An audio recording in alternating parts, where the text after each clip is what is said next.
those tailbacks in the backfield. 2007 on the fake, and it's intercepted. And that's Chandler Wooten, who took that push pass from Sam Loy. And Auburn gets their second interception of the season and will take over at the Arkansas 38-yard line. I'm not even sure what they were trying to accomplish right here. You see Loy, it's a fake all the way. He's trying to get it to Devian Warren coming across.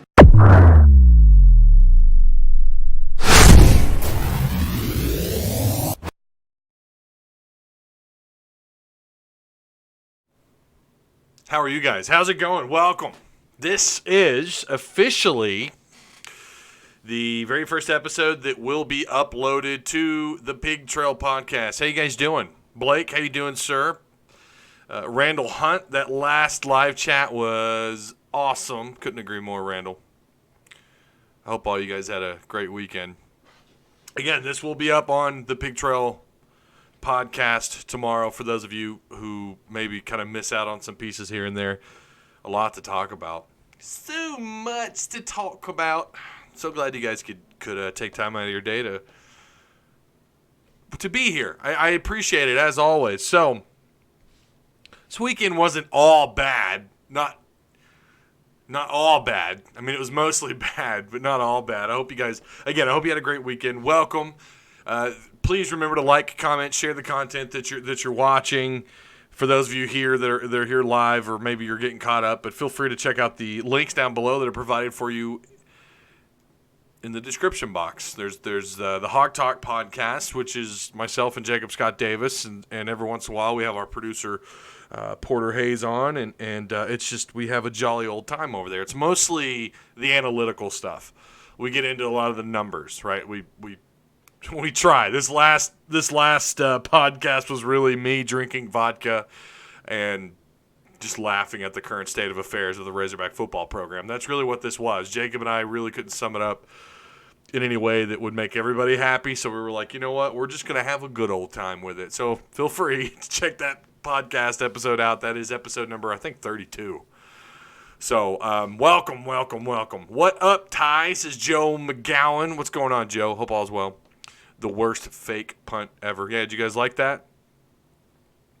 For those of you who are listening on the podcast right now, we had before the show went live, we cut up the clip there with the Sam Loy punt. By the way, that guy, I'm sorry, I hate to say this. If he were pro, I wouldn't have any problem saying this, and the fact that he's in college, I have a hard time saying this because he's a kid. He's the worst punter ever. He might be accurate. Maybe that's his thing. Maybe he's accurate, but he's only accurate like inside 30 to 35 yards. What does he average this year punting? He has got to be the worst punter I have seen at Arkansas. This guy can't punt. He might be accurate. I think someone had pointed out that he's had a couple of nice stops or punts that landed down inside like the 10. But I can't remember a time where they pinned – where they won field position. Of course, that's on the offense, not on Sam Loy. Where they maybe win field position, they get into a spot where they can punt and pin them back. I don't even feel comfortable if they were even in that situation that he would be able to pin an opposing offense anywhere. I don't know. Their situation inside and out is not good. So we typically on the Monday shows, I mean, all the live shows are pretty laid back. Like it's just us, me reading chat, and just sharing some laughs with you guys and trying to give you what information that's out there. And at the end of the day, I'm not a member of the media. I'm one of you. I'm just loud. And I like to talk about the Razorbacks. So I think it's fair to say the media they won't come out and say it.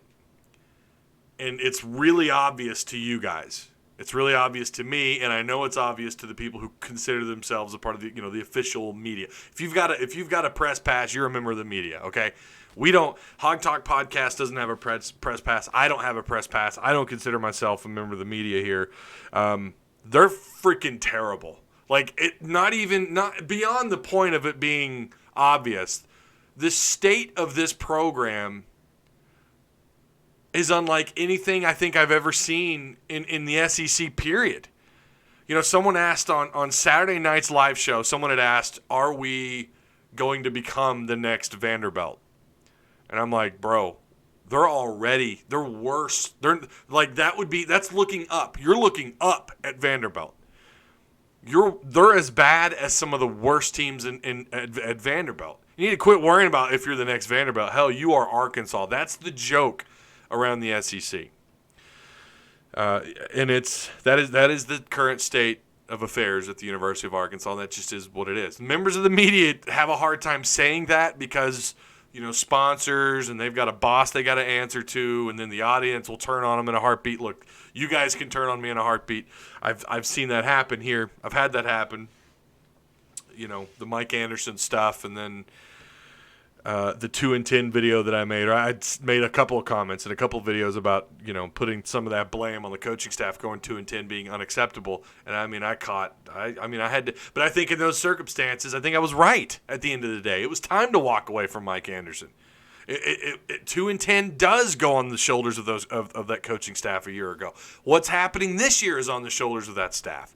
The excuse, and we've talked about this time and time again, the excuses, there's not enough of them to justify what we're seeing.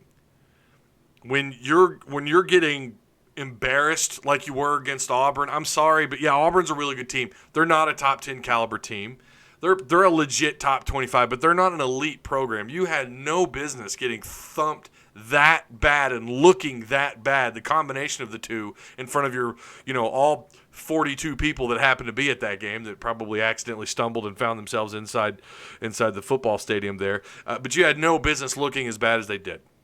That's on the coach's shoulders. That's on Chad Morris. That's on Craddock. That's on Chavis. That's on everybody affiliated with the program as far as the coaching staff is concerned. There's just not enough of them.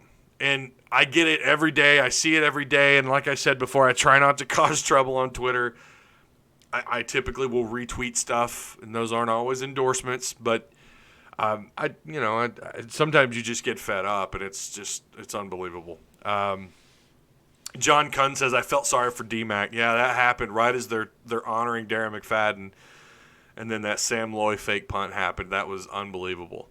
What did you think about the basketball game Sunday afternoon? Yeah, we're going to talk about that. Now, I did not get access to the game. I had my 4-year-old's birthday party at 1 o'clock, and I never got a chance to actually sit and really listen or watch. I can't comment a whole lot about the basketball game. I will tell you, from what I've read, what footage I have seen, Isaiah Joe is going to be an absolute monster. And I know at this point that's a given, but that guy, it's like where they've moved the three-point line, you wonder if that was going to affect him or not. It doesn't look like it has. It does not look like it has. Musselman says that Joe's going to have to take like 15 shots a game at three-point range. If that is the case, it's going to be a tough year. You can't rely solely on Isaiah Joe this year, guys. I know he's a stud, but they're going to have someone take some pressure off of him. If your team revolves solely around one guy, you're not a tournament team. You're not an NIT team, unless that guy is like Michael Jordan or LeBron James. You know, Isaiah Joe is a talented shooter. He is an elite level. From what I understand, the NBA he is on their radar, but he's a pure shooter. And the great thing is he's just ice cold, man. He's got ice running through his veins. Like I really feel like he's going to ball out, but you got to give him the opportunity. You got to give him some. He's going to have a lot of contested shots, and you got to get the heat off of him. I know you could point back to past teams, right? And you could circle one guy and go, well, that guy's the reason why. Well, no, but coaching, and then he also had other things on that team that made them special. Yeah, they had a guy that stood out, but they had other things about that team that stood out. They had a deep bench. They had plenty of talent, plenty of depth. Arkansas is kind of lacking, I think, in talent. We really, as far as the actual product, and we've skipped from football to basketball a little quicker than I wanted to, but they're going to need, they're going to need more depth. They're going to need Vanover, and I don't think that happens. Still no Power 5 wins for Chad Morris as a head coach. No Power 5 wins in all caps, says Grant Patrick. Yeah, I don't think we expected that after Auburn. I don't think Auburn – I guess the score shouldn't surprise anybody. I guess it was just the combination of everything that we saw. That wasn't going to change this weekend, and it's certainly not going to change next weekend. We know that. They're about to take on Bama. It's going to be – I don't know what the line is yet. I haven't even looked. I haven't even looked. I'm going to here in a second, but – dude, Tennessee almost laid the smackdown on Bama. Refs shafted them a few times and took their mojo. I was proud of the Vols during that game. Says, I've got the documents. It's an interesting name. Mike Lane, we're not the next Vanderbilt. We are the next Arkansas, trying to be as good as the 2017 team. Laugh out loud. Mike. Celtics for life. The North End Zone hasn't sold out yet. I mean, the seats were nice and shiny, weren't they? I don't know if that's a good thing that we're seeing how beautiful the seats are. I think it's probably a pretty bad thing. After Hogs lose to Western Kentucky, Chad will probably get booted, says Fishman. Alex Henderson says Vandy beating Mizzou was a final nail in the coffin for Morris, in my opinion. Yeah, well, because you're the only team left in the SEC that hasn't beaten an SEC opponent. Yeah, I agree. That's not good. Let me pull up some stuff here really quick for you guys. Something else that happened, we're gonna bounce to recruiting. They lost yet another 4-star prospect in Martavius French. This is it's one of those. It's been another. We talk a lot about roller coaster rides. That's what this has been with his recruiting process. I never felt good when he took Arkansas commit out of his Twitter bio. And then after they offered McDonald and he came out and said some great things and things were kind of being floated around that this is a really good thing. The odds are now in Arkansas's favor. Now here we are. French has officially decommitted. It's I don't understand it. He would come in, him and his teammates would come in and play out the gate, especially Bryson Eason. It's I really don't know what to say at this point. That's now 4 decommitments for the 2020 class. Xavion Capers was first. That was before the season. He decommitted. He's a big-time 4-star wideout, 6'4", 200-pound receiver. Guy's a monster. Then you had 3-star corner Jamie Vance decommit, 5'10", 155 pounds. A lot of people believe he's one of the most underrated corners in the class. He decommitted, and I think a lot of people saw that coming. Xavion Capers, people saw that coming. Tykees Crawford would then decommit, which is a huge blow. I mean, again, there's your second 4-star, and then your third 4-star that decommits, Martavius French. Crawford, the 4-star tackle, 6'5", 335. According to 24/7 Sports, he's top. He's nationally ranked at 163. That's pretty impressive. He's a top 20 player at that position. And then Martavius French was obviously a big blow, nationally ranked at 332, position ranked at 15. This damn squeaky chair. God, I hate this chair. I'm going to replace it one day. I hate this chair. So, yeah, 4 decommitments. 3 of them 4-stars according to 24/7 Sports. If you're going to ask me, what are the odds that Arkansas has another top 25 class, I think it's pretty obvious that that's not going to happen. As long as you're bad, as long as you're this level of bad and you have this level of incompetence on this staff, you're not going to get the job done. Like I said, this is the worst time in Arkansas Razorback football history. The fact that they went 2-10 and managed to have a top 25 unanimous top 25 class was incredible. You got some pure athletes out of there, and you look at who's already contributed so far this year out of that class. The 2020 class was shaping up to be just as good. It's a huge blow. Let's see. Levi Schneider says, Sam Loy, the punter, is in my college algebra class. Me and my roommate still wonder how he got here from Vandy. Oh, Levi, play nice with him now. You can't tell him that the Pig Trail Network was playing his video, though. You can't tell him that. But I'd say that he was the guy was respectful. No, I wasn't. I was talking about how bad his punts are. The guy punts. Ask him that. That's what you ask him. How do you not punt more than like 32 yards? Maybe it's the wind. I don't know. Bring back McFadden? Yeah, I don't think so. We know that's not going to happen. He has no eligibility. Reb Rearview. This is This is one good thing about playing Alabama this week. Tua will not be playing. That means we'll get beat by 45 instead of 55. Reb, you are correct. Yep. I don't even know the backup's name. Do you guys know? Because we know that Jalen is gone. He's at Oklahoma. Did you see the press conference today? Bob Holt was terrible today. He says, quote, Alabama is pretty impressive. What do you think about how great Saban is? End quote. Not a single pressing question from the press. I have not had a chance, Mr. T-Dub, to watch any of that. So I did not get a chance. I heard that I'd only heard that Craddock was unimpressive, apparently, in his talking with the media. Justin Potts says he got caught stealing. Nicky confirmed it. They pulled his offer. I'm not going to comment on that. I just can't comment on that. I'll just say that. I can't. There is something to that. If Nicky confirmed it, then, I'm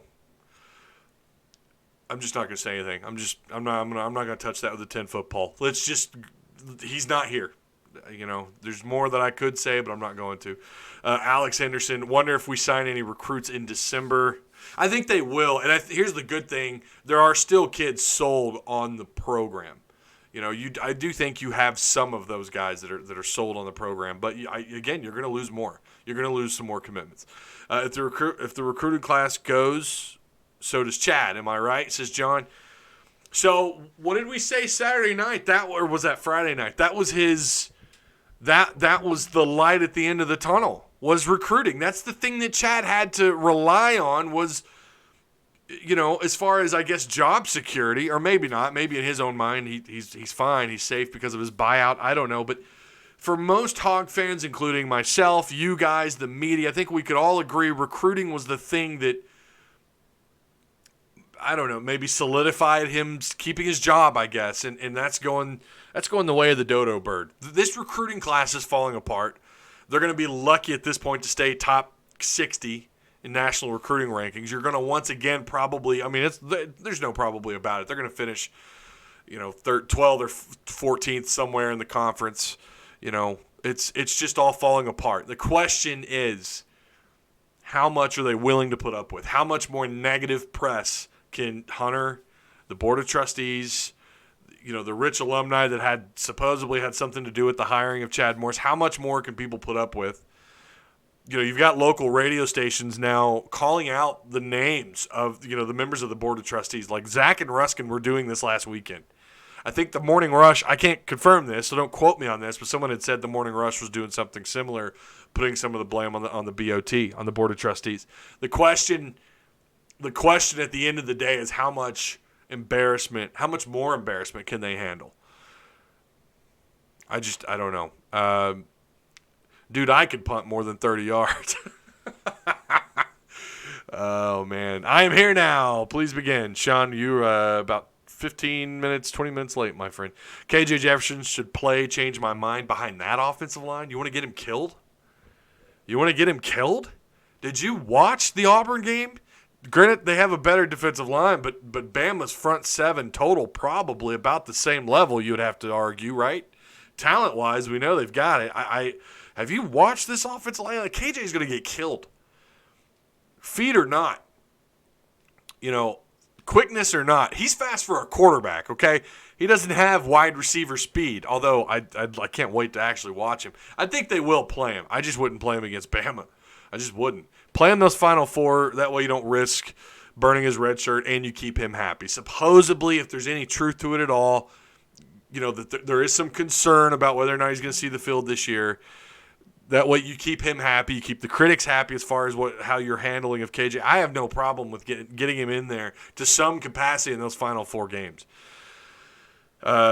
So, Kay, I don't know if that changes your mind or not, but the offensive line is bad, and they're going to kill him. Like, they're going to hurt that kid. When you don't know what you're doing, I don't think people realize, in front of a crowd that size with SEC, NFL talent on the other side of the line of scrimmage, And who knows how much offense he has installed or what he knows or doesn't know. If he's in sync with this offense to any degree at all, and if he's not, he's going to get killed. I just don't think you do it against Bama. I think you wait until those Final Four. Justin Potts, I'll DM you on Twitter. Justin, I'll just say this: you're probably not going to tell me anything that I don't already know. I'll just say that. As far if you're talking about the Whitehaven 3, I've got documents says didn't Florida State quarterback get caught stealing shrimp though? Wasn't it a crab you're talking about? Are you talking about Winston? Wasn't it a crab that he stole? Walked right out of there with a crab.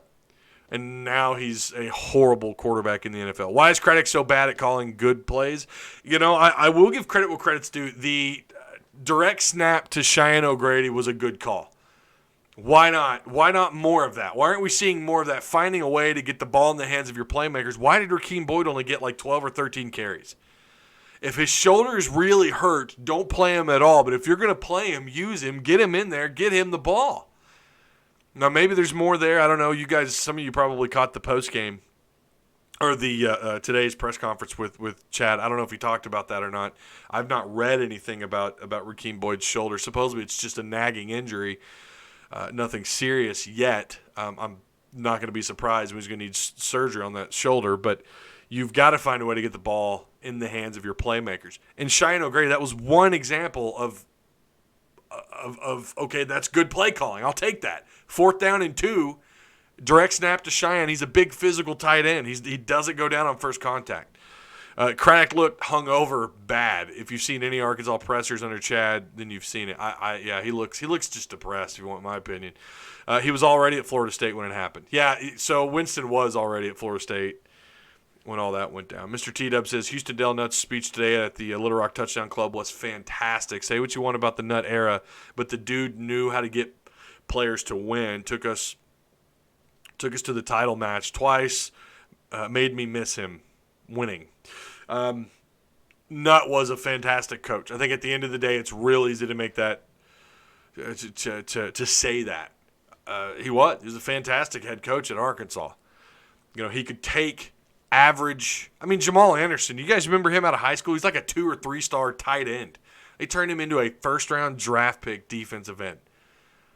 That's the things that happened under Houston Nutt. However much credit you want to give that to him, I'm not saying you go out and rehire the guy. No, you don't. Just like you don't go rehire Petrino. That's not going to happen. But Nutt, I think he did plenty for this program. I think we would obviously take anything close to what he was able to achieve here. Just imagine if they bet Western Kentucky. Oh, I see what you're saying. Just imagine if they beat Western Kentucky, they'll have a club dub celebration. They probably will, sadly. Mr. Bloodline, with Bama's quarterback out of action, we need to play goal line defense on them the whole game. Well, then their NFL-level talented receivers just run amok on your 2 corners. He could throw some, but is very rusty and doesn't know the offense very well. What if we beat Bama? Not going to happen. Sean Norris, I know this, Ty. I meant that now it can really begin. Please roll from the beginning. Yeah, I can't just scroll up through chat, man. I'll lose my place. Sorry. Grant Patrick, if we beat Bama, I'll streak the field next home game. It's just not going to happen. I'm telling you, not going to happen on any planet. They could play all their freshmen. It's not going to happen. Right, play KJ on the last 4 games. Yeah, and that's where I'm at with. I think you play in the last 4. So I do want to talk a little bit about basketball. Obviously, Arkansas got that commitment from Devo. Big time get for the Razorbacks. I had some more stuff here pulled up, and I was gonna talk about it. Of course, I lost it. But Arkansas recruiting it's looking pretty nice. Things are setting up pretty well. I feel pretty comfortable recruiting-wise. All the in-state kids. I feel pretty comfortable with what's going on in the in-state. I'm going to say this. If you asked me a week ago Monday, and maybe I mentioned it here, I didn't think they had a very good shot at Moses Moody. I think that's changed. I think that his visit, his time spent with Musselman, a little one-on-one time, it paid dividends. I'll say this. I feel really comfortable. I think it's between Arkansas and Michigan for him. I feel pretty good about Arkansas's odds. I'm not going to say they get him, but as of right now, I would say I would favor I would definitely favor him to Arkansas right now. Your other in-state prospects, you've got KK Robinson, Jalen Williams, who I think is a must. KK Robinson, I think it was KK, or maybe it was Moses Moody. Someone got a crystal ball recently. But KK Robinson had a really good time. We know that it's down between KU, TCU, Illinois, Arkansas. He does have a crystal ball. I'm going to pull that up. Danny West, that was yesterday. Danny West crystal balled KK to Arkansas. I'm going to say this.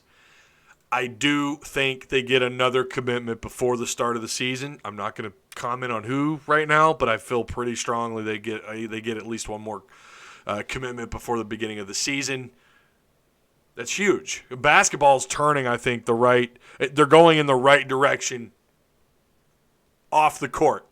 We'll see how they do this year. I'm really curious. I know next week the Hog Talk podcast and all of us, we're gonna start giving our predictions.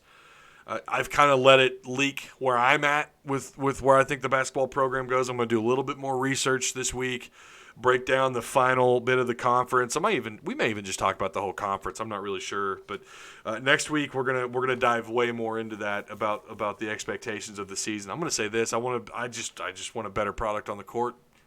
At the end of the day, I think, compared to what they saw last year and given the talent they had last year, it's just mind-boggling they didn't do more. I want to see them, I just want to see better execution on the court. I'd like to see them get a win that they're not supposed to get. Their non-conference schedule is actually not that terrible. TCU is going to be a Bud Walton. I'm not going to say they go undefeated, but they certainly do look like they could have a pretty special year as far as the non-conference games, because you start off with Rice on November 5th, which is a Tuesday, 7 p.m. at Bud Walton. Then you follow that with North Texas, Montana, Texas Southern, South Dakota. You do have Georgia Tech. I forgot about Georgia Tech, actually. That's at Georgia Tech. I completely overlooked that. Okay, asterisks on that one. I'm not really sure how they do against Georgia Tech. But Northern Kentucky, Austin Peay, then they're going to go to Western Kentucky. You never know. Western Kentucky's, they're one of those teams.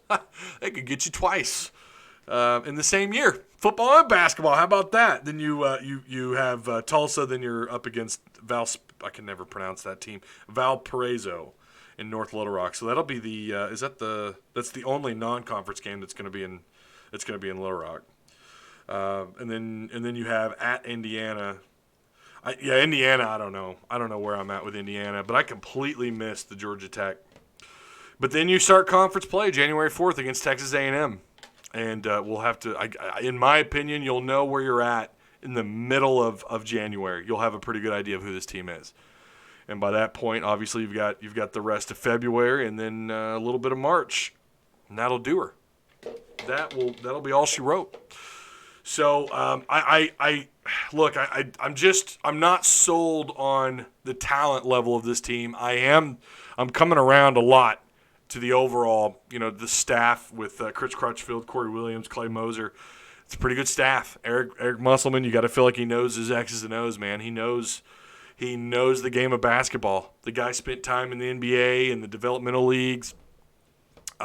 He's been around. He helped develop some fantastic basketball players and some fantastic teams. He was a part of some things that were pretty special at the next level. You got to feel like this guy knows what he's doing. We saw how quickly he turned around Nevada. And he did it with transfers, sure, but, that's what they've got this year too. They've got a mixed bag.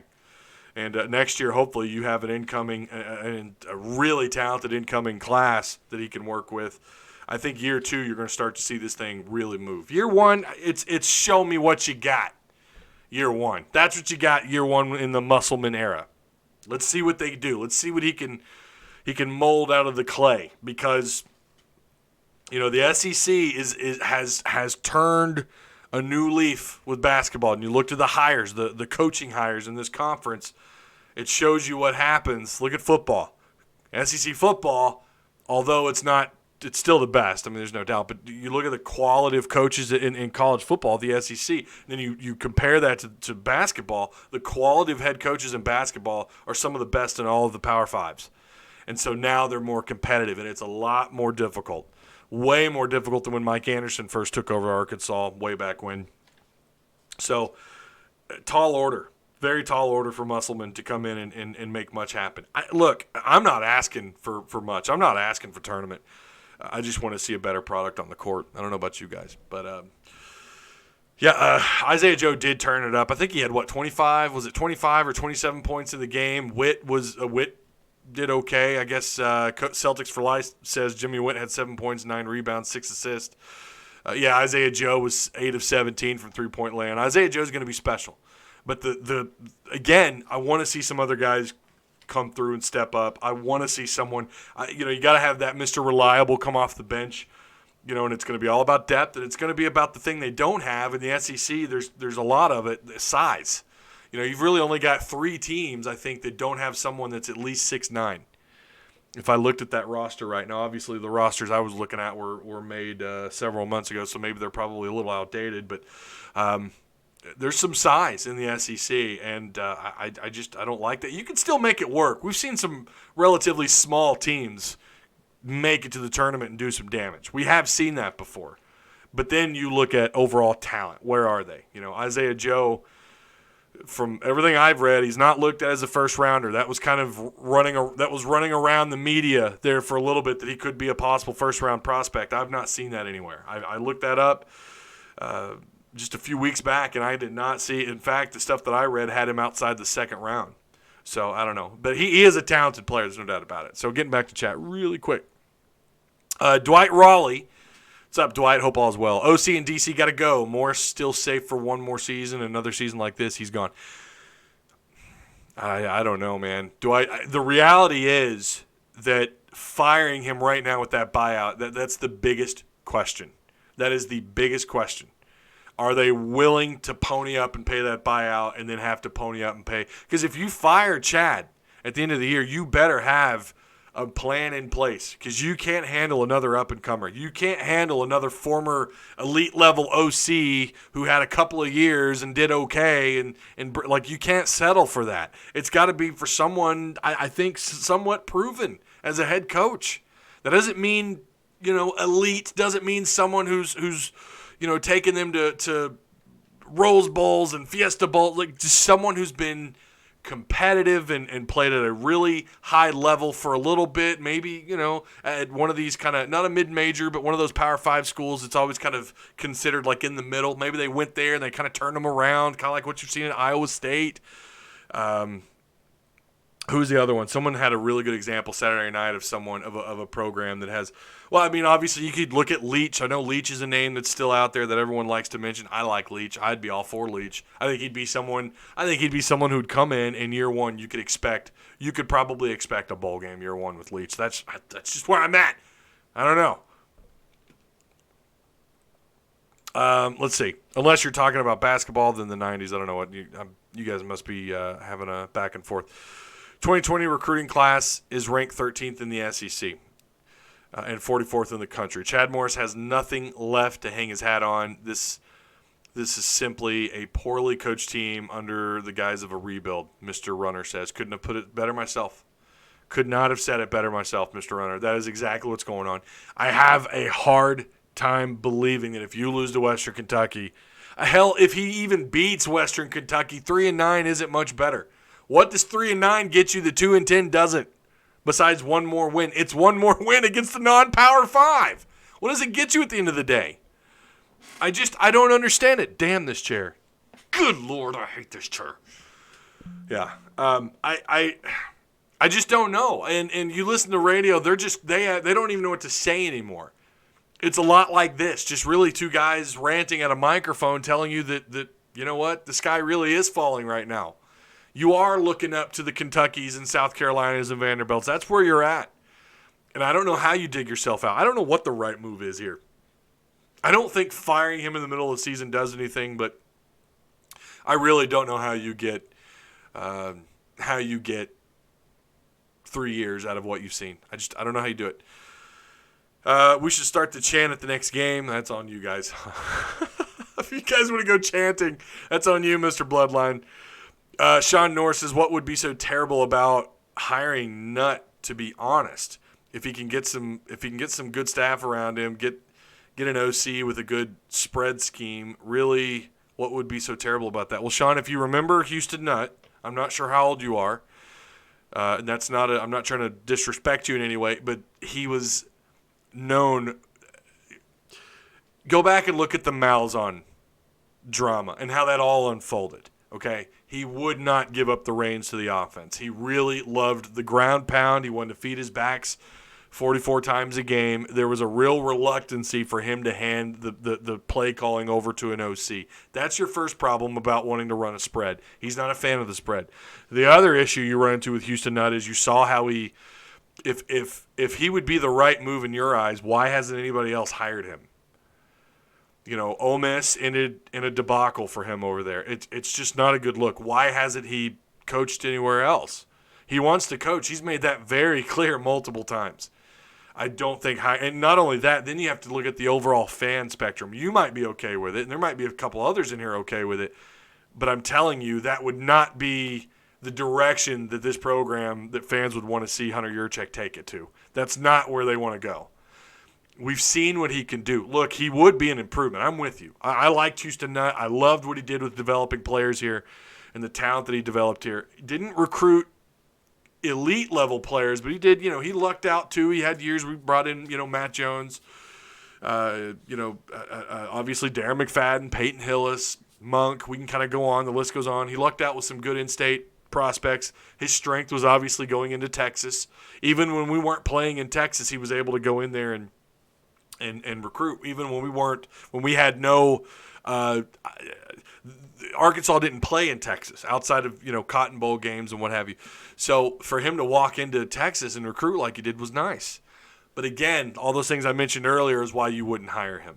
It would not drive the fans in the right direction, or wouldn't drive the excitement level would not be where you would want it as an athletic director and as the board of trustees. That's not a move. Just like Petrino, and I talked about this the other day, the game of football has changed so much. You don't even know that what worked for Houston Nutt all those years ago, you don't know that would happen today. Again, you saw how things kind of unfolded at Ole Miss. I think it would be more of that. I really do. That's not the hire that blows fans away. And you're not going to get a hire that blows fans away, but you can get someone, I think, better than the name of Houston Nutt. Not dissing him. I loved Houston Nutt for what he was able to accomplish here.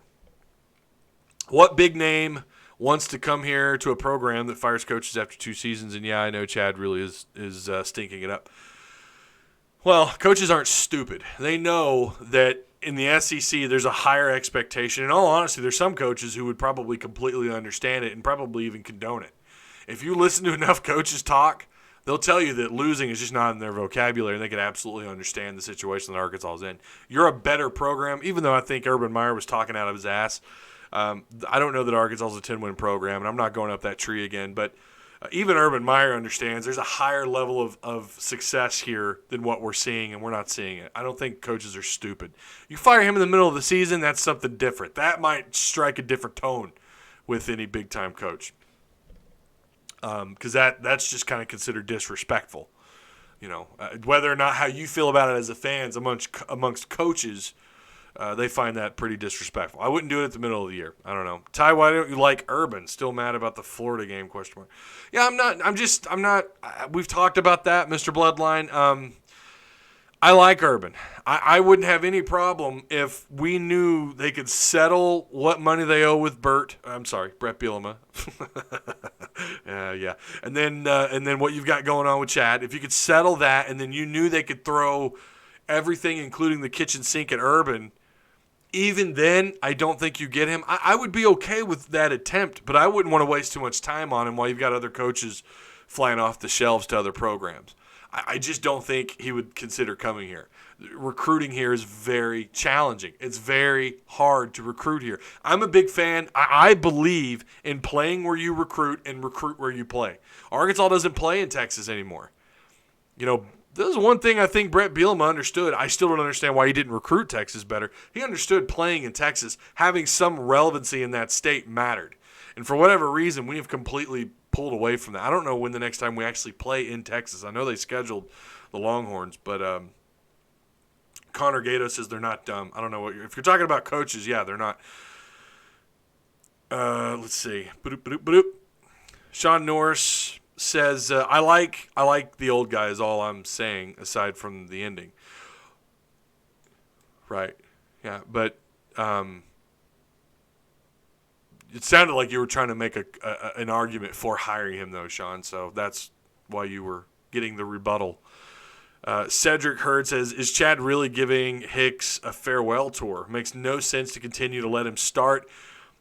We're not making a bowl game, and he won't be here next year, so it's time to get others the experience. I think a lot of it is these guys they lean so much on knowledge of the offense. I think at the end of the day, if I'm trying to keep a level head about it and be realistic through their eyes, through the coaching staff's eyes, I think it's their handling of the quarterback situation's been nightmarish at best. It's been a complete debacle. Ty Storey is about to make them look stupid here very soon. I'm going to tell you guys right now, I'm favoring Western Kentucky to beat Arkansas. I'm telling you that right now. I'm favoring them. Ty Storey is 4-0. Now, I think Hicks is really Ty Storey 2.0. I think Nick Starkel, arm talent-wise, is a better player. He just doesn't have the identity of the offense. He doesn't have the whole playbook. If you watch them call plays when he's in, there's a reason why everyone's like, that's stupid. Why are you doing that? You called that earlier. There's a reason why they keep calling the same plays. He doesn't have an understanding of the playbook. Now, I'm not making that up as an excuse. I'm not just saying that to say that to defend anybody, but that's what's happening on the field. He doesn't understand the playbook. I think that's why we haven't seen John Steven, and I think that's why we probably won't see KJ until the Final Four. But that's what's going on. That's why, and Hicks is he's a lot like Ty Storey, very limited in his ability, and he settles for the more conservative plays. I don't know what's going on with Ty Storey at Western Kentucky, but he looks like he's making all of Arkansas look really stupid right now. But I'll tell you, and you talk to anybody who study the game a lot more than I do, he's a very average at best quarterback. He's working at Western Kentucky. You know why? They have a competent coaching staff that knows how to deal with this quarterback and get him going and get him to have the confidence and the identity and the knowledge and the understanding of the offense. They're able to rally around him and make it work. You're not seeing that here. That is actually a clear example of what's going on and what's so wrong here. This staff they're clueless as what to do with the quarterbacks. They're clueless. And some of it, maybe even half of it, isn't completely their fault. Starkel was not here during the spring. It's hard, you're trying to get more of the playbook in with Starkel when he was only here through fall camp. That's not going to happen. But the point is, if Hicks was your guy, and it seems like they wanted that to be the case, then Hicks had to be the only guy working with the ones. They should never have put Starkel in at any point rotating out with the ones. So their mishandling of this quarterback situation it's just become worse and worse. You couple that with how bad the offensive line is still, with how vanilla or bend don't break the defense is, and how quickly they wear down halfway through the game or through the third quarter. They're done. You go back and watch a lot of the games. That's when they really start to buckle. Is about the fourth quarter. You couple all these things. You put them all together. You put them in a soup, and you stir it up. It's one nasty tasted soup. Tastes like ass. That's what you've got. You've got an ass team on the field. That's the product. And this staff doesn't know. They don't know what to do. They're in over their heads. I can go on and on. I don't know. They fired Les Miles for some 10-2 season. Well, I mean, LSU, it's just different over there. They expect, and rightfully so. Their program, they feel like they ought to be winning 10, 11 games every year, and they probably should be. That's what they are. I mean, they can recruit Texas, and they can recruit the entire state of Louisiana. They have no one to compete with, and that state produces talent, a lot of it. Who actually hired Chad? That Julie Peoples Day lady. Oh, I see. Okay, Connor. The belief is the Board of Trustees. That's the belief. It was the Board of the Trustees that pushed the narrative, that they had people talking into their ears. We know Clint Sterner was all about this hire. There's a belief that Jerry Jones had something to do with this. I don't know to what capacity he had to do with hiring Chad Morris. I know his grandson, obviously his grandson's here, but I don't know. Maybe he publicly endorsed him like, oh, yeah, he's a good coach, 2 thumbs up. I don't know how much he had to actually do. I've asked a couple of people that, and I haven't gotten a clear answer. And I'm talking like media people, and I've not gotten a clear answer on that. I don't know. I don't know to what capacity Jones had to do with hiring of Chad. I'll find out one day. Mr. Bloodline, Les had trouble winning at LSU. No way he could recruit here. He would be better, I think, than Chad. I'll say that. For a better conversation, will baseball make it to Omaha for a third year in a row? Yeah, it's just too early for baseball, Seth. I'm sorry. They just ended practice. They're done until 2020, and there's not really a lot to talk about. Do I think they'll make it? I think they got a shot. Talented team. Let's hope Martin can pull his head out and be a little bit more consistent this year. They got the talent. They have arguably some of the best talent maybe in all of the SEC between them and maybe Florida. Obviously, LSU is going to always be there as far as talent, but the question is the actual – we talk about product a lot, the product on the baseball field. You know, with Dave Van Horn coaching those guys, the expectation probably should be College World Series after making 2 in a row. So, yeah, but sorry, Seth, just way too early for baseball. That being said, I would have never guessed his OC would have been able to do even better than less. Crazy world. We're going to have to scroll through here. We're going to try and wrap this up here just a little bit. We got a little bit longer. We can keep going. Keep in mind, guys, like I said earlier, this will be available on the Pig Trail podcast tomorrow. Excited about that. Oh, I didn't even mention this. Thanks to you guys and everyone who's come through, we surpassed 300,000 total views here. That's hard to do because I'm talking to a very small part of the YouTube pie. Very tiny bit of the YouTube pie, so I'm very happy about that. You guys are awesome. We also just passed 2,500 total subscribers. I'm excited about all that. Thank you guys so much for making that happen. I was gonna mention that earlier, and I plumb forgot. I'm going to go back to answering your questions here. He is 4-0. That says enough, I guess. Okay, Sean says, I haven't watched any of the Western Kentucky games. How has he looked over there? Question mark. He is 4-0. I haven't actually seen anything. I don't know. That's something I wanted to do this week, was try and catch some Ty Story highlights. Who would have thought you'd be doing that? Who would have thought that anybody would be wanting to watch Ty Story highlights? I'm telling you, they're going to beat Arkansas. I'm almost at the point where I might actually shave my head if Arkansas wins that game. That's how terrible things are right now. I can't do that. Wife will kill me. I don't know. Maybe I'll shave like a line on my beard and just look dumb. Let's see. I'd be down to get a Saban assistant here. Someone from the front office at Alabama, the secretary. She might have a better idea of how to make things work here. I think Saban made a deal with the devil. If we lose to Western Kentucky, I will be pissed. Central Arkansas beat Western Kentucky. Well, that was Western Kentucky without Ty Story. I'm right now. I don't know how they win that game. I don't, with what we've seen. How do they beat them? How do they get past Western Kentucky? Oh man, this world. Arkansas Razorback fans are gonna. Oh, there's gonna be riots in Fayetteville. Musselman can turn the basketball program around. Mike Leach, or Michigan's coach, Jim Harbaugh is who you mean, will turn the Arkansas program when they get to Fayetteville. Well, I don't know that Harbaugh's necessarily getting fired. I know Michigan fans aren't real happy. Mike Leach, I'm not so sure. It seems almost too good to be true. It's one of those type of hires, right? Like, it's the most obvious hire right now. That's not how it works out for Arkansas fans. If we can't fire Chad Morris, can we impeach him? Says Dr. Pep. If we lose to Western Kentucky, as you believe, we will, and I think we just may, after getting this far into the season and look like we have. But what do you honestly think? So are you asking me if I think they lose to Western Kentucky? Right now, I'm on, like, it's a coin flip. It's a coin flip for me, Sean. I don't know. Do they pull the trigger regardless of a buyout at that point? I don't think it'd be wise. I know that's easy for me to say right now. After they lose to Western Kentucky, I might be screaming, fire him right now. I don't know. Simon says, look how well Tulane football's doing. Cheers, Ty. You earned it. Thanks, Blake. I appreciate it. Connor, Chad, and Van Horn need to hang more. Maybe he'll get some insight. It's a good point, actually. That's a really good point. Let's see. Give me some handlebars if Arkansas wins. Some handlebars. What's up, Big Fry? Hope all is well, my man. This is the best live chat in college football. Well, thank you, Mr. Bloodline. I appreciate that. We strive to try not to be too negative here, although that's all you can be these days. Ty Story put up the most yards on Bama in the regular season last year. We are 1,000% going to lose that game.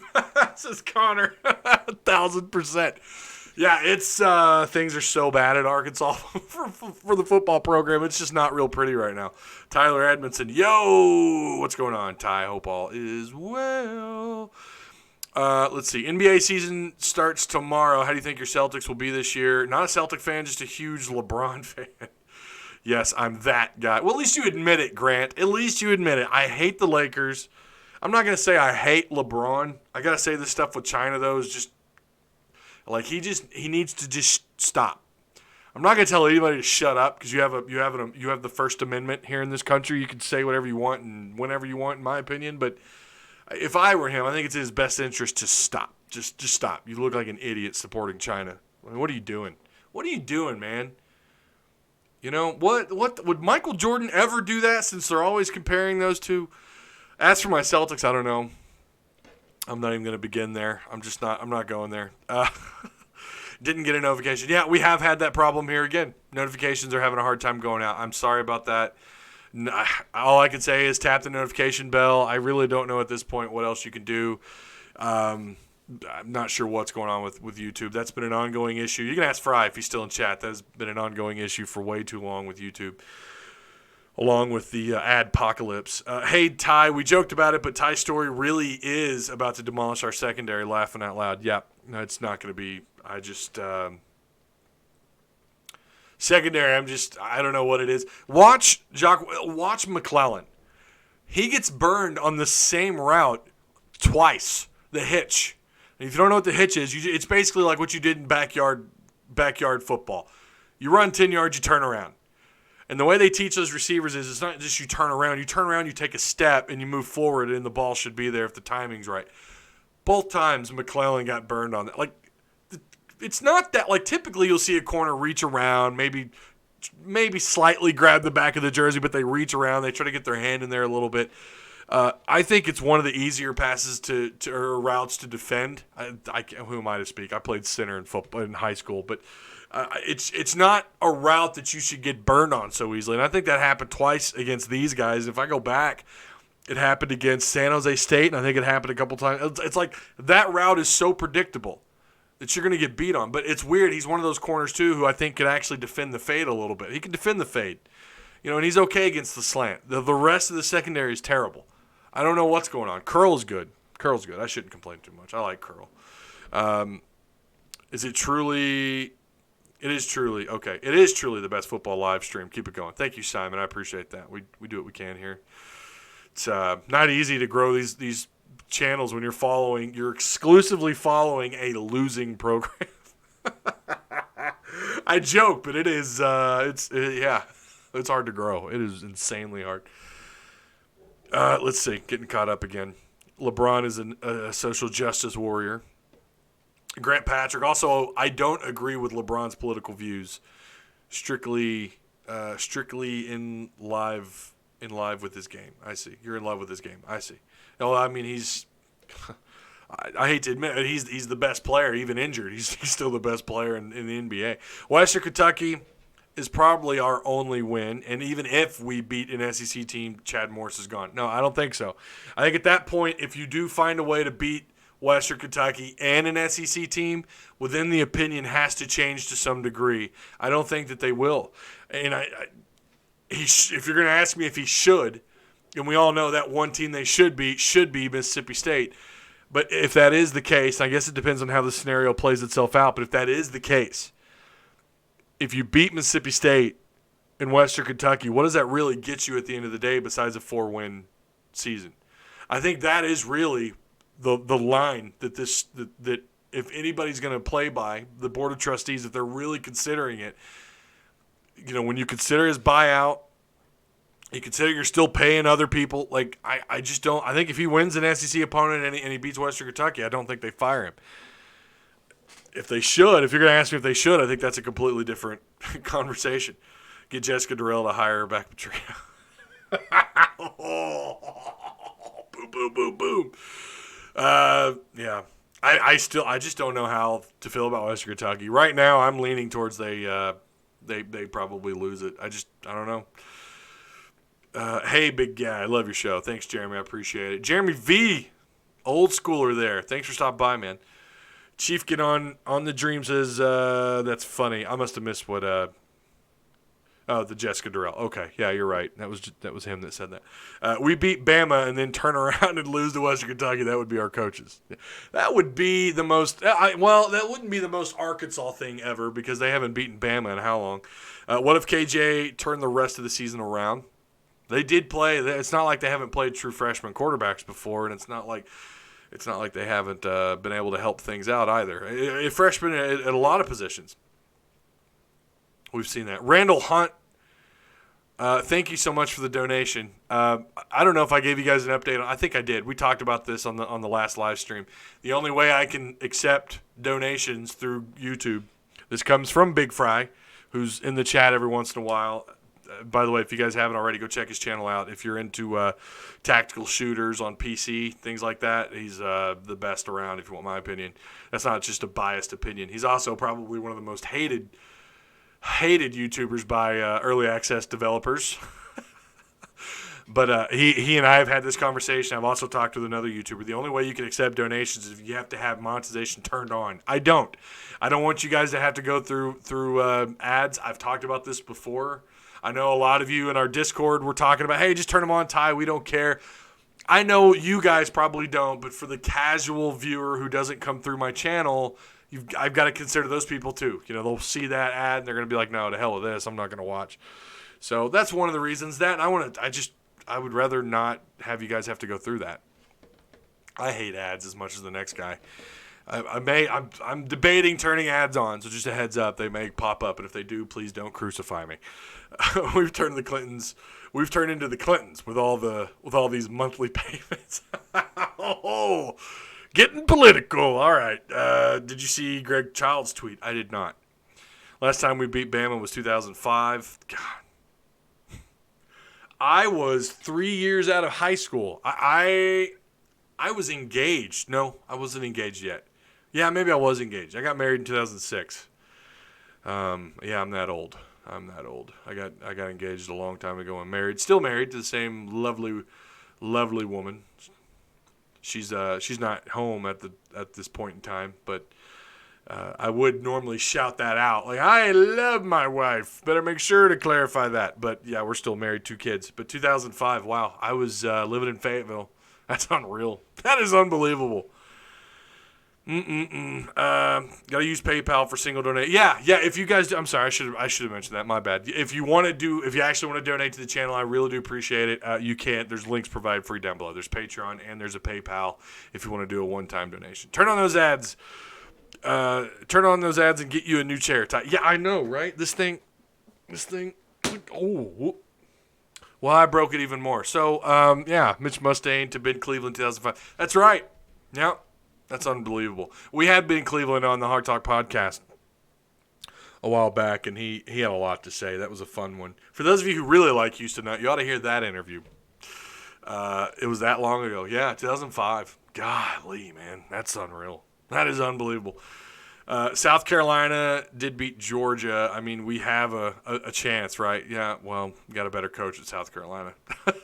KJ won't touch the field till maybe Western Kentucky if we are leading. Yeah, it's going to be those Final Four. I'm 34. I was 20. Yeah, I wasn't even on, like, Facebook was a thing, but I wasn't there yet. Like, MySpace was the go-to. You remember MySpace? You'd have those top 8 friends. Who are my top 8 friends? Are any of you my top 8 friends? Let me throw you guys this Discord link really quick, and then we're going to wrap it up. As always, thank you guys so much for taking time out of your day to come through. And thank you for the donation. Here, I'll acknowledge who that individual was. Hang on. Boop, boop, boop, boop. Get this link out there for you. There you go. There's a Discord link. It's popping. It's a lot of fun during games. I do advise that you, just keep in mind, some of us have probably been drinking in the middle of the game, so sometimes you get incoherent messages there. But South Carolina did beat Georgia. Yeah, we're not beating Alabama, guys. I'm sorry, even if they played their freshmen. Yurchek needs to get Mike Leach at the end of the season. By the way, one more thing we'll talk about. I forgot all about that. Hunter Yurchek was at Chad Morris's press conference today. I don't think he's been there for a single Monday presser all ever. I don't think he's ever, like, even last year. What does that say?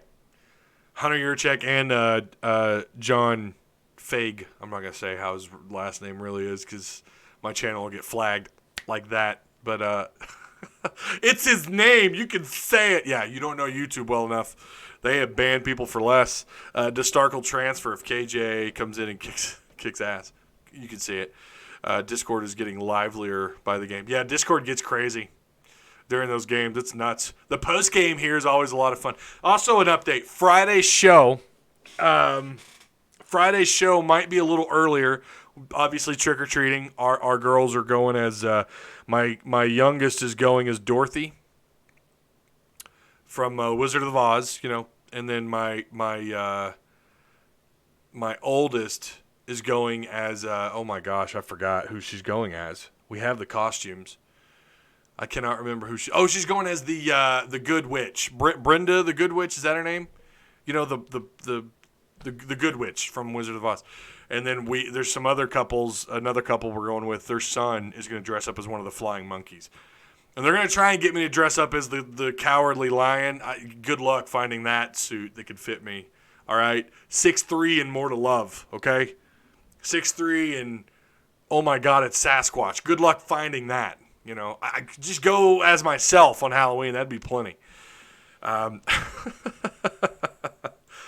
Let's see. The Office was in its first season. It was. Oh, look at that. Connor with the home run.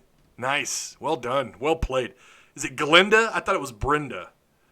I thought it was Brenda the Good Witch. I don't know. I honestly don't. I don't care if Starkle transfers. Jeremy V, have a good day, big guy. Looking forward to the next show. Yeah, we will be live Friday. It'll be a little earlier. And then Saturday, I'm not for sure if we're doing a post game this Saturday. I'll try to keep you posted for those of you who follow me on Twitter, or I'll try to post in the comment, the area where you can comment on YouTube. I've been leaving you guys some little tidbits there. I'll try to update you as best I can for those of you who follow me on Twitter. Again, that's at Tyzilla83 if you don't already. But that's going to do it. I wish I was 6'3". My wife does too. She comes up to the middle of my sternum. She comes up to my stomach. She's tiny. Our kids are tiny. I don't know. And then I'm taller than both my parents. Neither one of my parents. My dad's 5'6" or 5'7". My mom is 5'1". Don't know where it came from. Let's see. One last comment. Jerry will buy us a coach when we play his grandson, probably. Yeah, why not?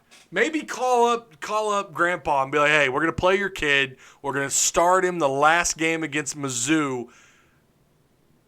Pay for Chad Morris's buyout, okay? And then, hey, then it's all good. Then we'll make it happen. All right, thank you guys. Again, we'll see you on Friday. Thank you so much. Remember to like, comment, share the content. If you want to donate, for those of you who want to donate, those links are provided for you down below. The Hawk Talk podcast link is always down there. And forever and always, woo pig. And we'll see you guys on the next live stream, which should be Friday. Thanks again. 300,000, big time. 300,000 total views. You guys rock.